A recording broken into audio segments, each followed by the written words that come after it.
Hello everyone, this is Maureen and welcome back to another day of praying through the darkness.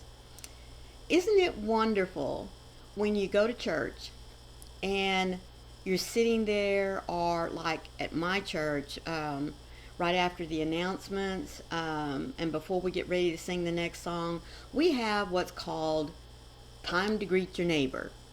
And I love that time because even though normally I was either sitting at the piano playing some music while this was going on, or once we got an electronic keyboard and I was up on the stage, it was really so cool to look out across the congregation and see not just families, but generations of families. You know what I mean?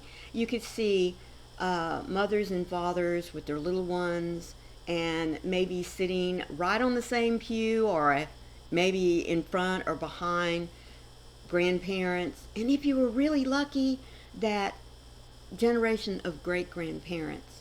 And possibly aunts and uncles and their little ones and their, in-laws.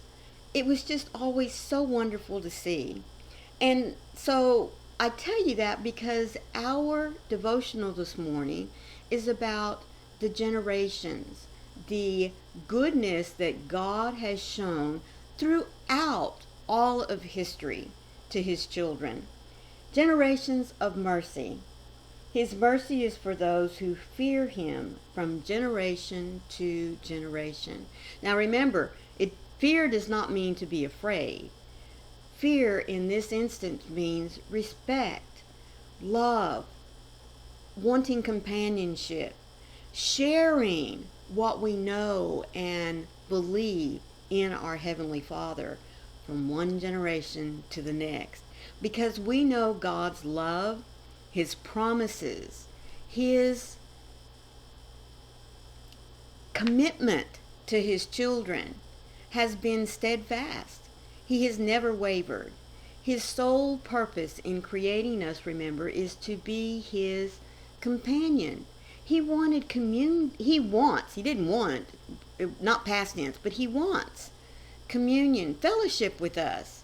And not only just with me or with you, but with our children as well. And how's that going to happen? When we raise them up in a godly fashion. So that whenever they become adults, have their own children, what are they going to do? They're going to do the same thing. They are going to raise their children up in a godly fashion. And so my God today is the same God for my children, for my grandchildren, and yes, even now as I sit here, to our great grandchild. So it's wonderful to know that I can pass on something. Not only just a little bit of my own DNA, but also my own belief and memories, my own acts of when I have been lifted up, when I know that God has been right there with me, so that I can share that with my children, with my grandchildren, even with my friends, my nieces, nephews, anyone in the family, where I can bolster their belief in God. And that's a wonderful thing. It truly is. I will never, ever forget when my oldest daughter asked to say her first blessing at the table. I will never, ever forget when she asked me if she could say her bedtime prayer. And folks, I will never, ever forget. We were having a discussion just at the family table. My oldest daughter, I had all three girls at that time, but my oldest daughter was getting ready to be 7. And we were sitting there at the dinner table, and I don't remember the full discussion, but I do remember her asking a question. And that question was, no, well, I asked the question, excuse me. I asked the question of how do we know that Jesus is real. And my daughter turned and looked at me, 6, not quite 7, and said, "Because, Mommy, he lives right here." And I said, "Does Jesus live in your heart?" And she said, "Oh, yeah, Mommy, he's been there all the time."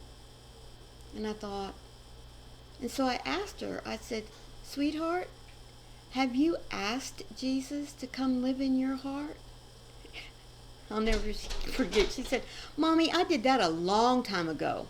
I did that when I was a little kid. I had to have been 5. And in that moment, I was like, how didn't I not know? It's hard to know, folks, when you raise your children in a household that is filled with the love of God. It truly is. So just to make sure for myself, I had her have a sit down with our preacher. So he came over one night. We invited him and his wife for supper. And his wife and I, we were cleaning up, the kitchen and everything. And I heard our preacher in there talking to Heather. And in a little bit, once we all got when his wife and I got the kitchen cleaned up and we all get together for coffee or a Coke or whatever it was after dinner in the living room, he turned to me and he said, "You don't have to worry. Jesus is living in her." I'm getting goosebumps, folks, because I remember in that moment the joy as a mother that I felt, and the bigger joy in my Christian heart of knowing that her future was secure. I pray that each and every one of you also that raise your children in a godly fashion have experienced knowing that your child, your grandchild, nieces, nephews, the moment that they accepted Christ as their Savior, I hope that you have that assurance of knowing.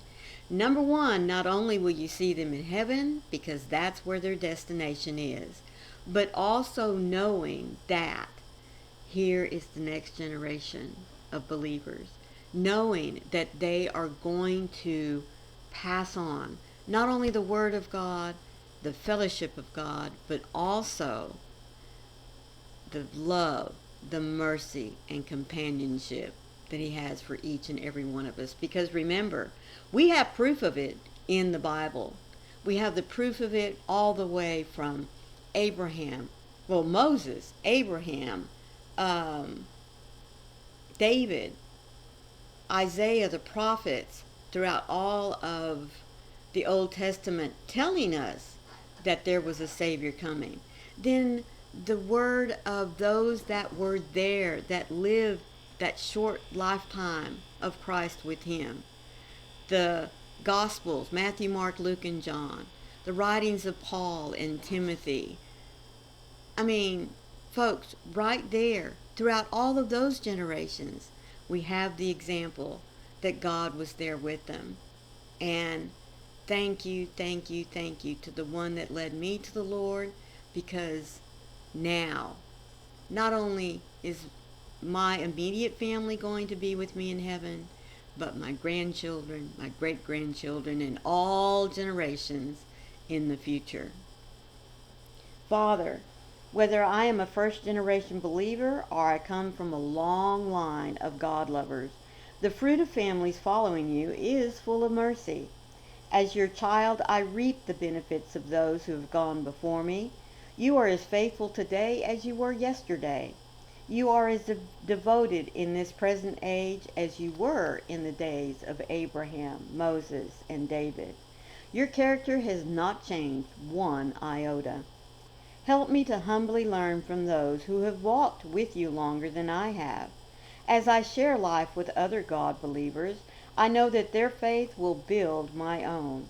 So help me to reflect on your goodness in my life and in the lives of those around me. I want to consider how your mercy has shaped me.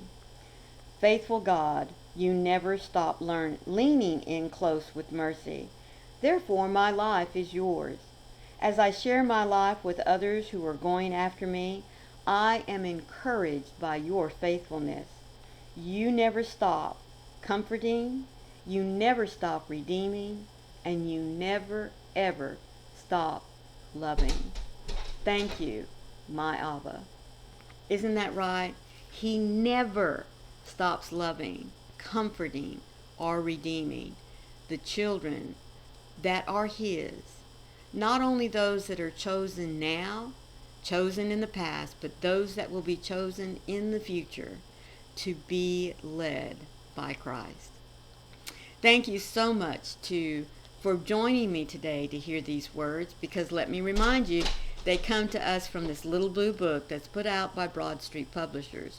As always, you'll find a link for it down in the description box. Go and pick you up a copy, whether for yourself or as a gift for someone else. If this was your first time here, let me say thank you for joining us and staying to listen to these words, because they're not mine, only the little introduction and what I shared with you. The rest come from this little book that, like I said, is a great devotional book. All I ask of you on your way out is to be sure and hit that subscribe button. Look for the bell with those cute little hugs on the side, because it will let you know every time devotionals are uploaded. Plus, there's other content on my channel. Go and have a look. I'm sure you'll find something that you will enjoy. So as always, folks, know that you come from a long line, generations after generations of believers in God. Be sure to pass on your belief as well. And remember, I love you guys. I'll see you tomorrow. Bye.